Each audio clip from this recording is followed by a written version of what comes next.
Hi guys, it's me Manang Marie once again and welcome to my new video.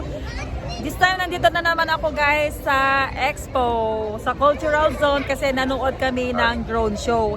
So I'm going to show you a separate video sa drone show na kinunan ko. At this moment, samahan nyo ako guys na mag-explore kasi maraming mga event na ipapakita or ipapashow sa atin.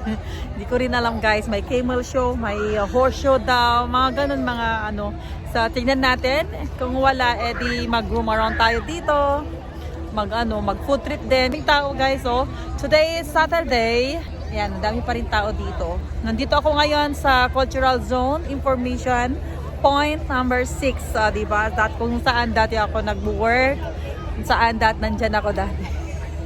Yan. Samahan ako nyo guys. Ang nakikita nyo ngayon is ang dami-daming mga tao ngayon. Today is Saturday, weekend pa naman guys. Pero syempre bukas back to work. Daming mga families, yan, mga bata.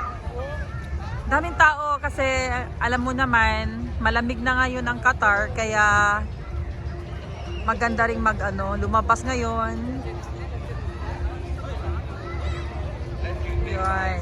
Mamaya pupunta kami dyan guys. Check natin kasi may mga event daw dyan. And then maraming mga restaurant din dyan. At dahil nandito ako ngayon sa Expo, syempre nandito rin si Michelle. Ayun napaka-busy ni Michelle. Daming tao na pumapasok dito. Oh, ito ang point niya, which is ito yung point ko dati. So, ayan na si Michelle. Napaka-busy niya. Si Michelle, oh. Saturday celebration. And this is a cultural zone. So after Info Point 6, heto na nga at magsisimula na yung mga parade. So hindi ko alam kung anong pangalan ng parade na to guys. Na-scam nga ako guys kasi ang alam ko, tunay na K-Mod parade. Yung pala mga fake man yan, oh. Anyway, sige, samahan nyo ako guys. Sama-sama tayo manood ng parade. Kung ano man ang pangalan nito, hindi ko rin alam. Basta mahalaga, nandito tayo para mag-enjoy. You know what? I'm thinking it's real. Yeah, it's real. But the big one. It's real.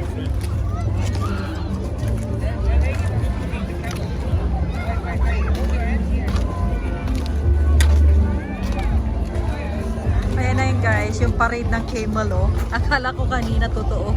Ganyan pala. So, ayan. Parade.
So tapos na ang parade. Samahan nyo ako guys dito sa may Inat Expo.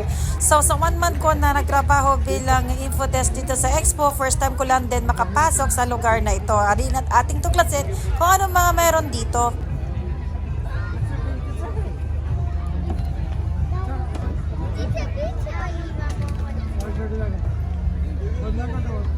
At dito sa area na to ay may nagluluto ng crepe. So, hindi ko rin alam kung for free yan.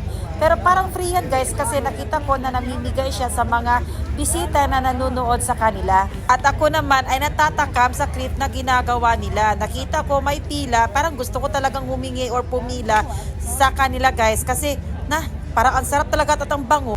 At tara na dito guys, yung mga kaibigan natin na gumagawa ng mga fishing net. At sabi ni Kuya, pwede daw ako umupo doon habang kinukuha ng video o litrato. Wala daw din naman problema sa kanila guys. Next, dito naman tayo sa naglalakihang mga display ng mga ginawa nilang mga boat. At marami pa kayo makikita mga activities doon sa Mainat Expo. Anyway guys, hanggang dito na lamang.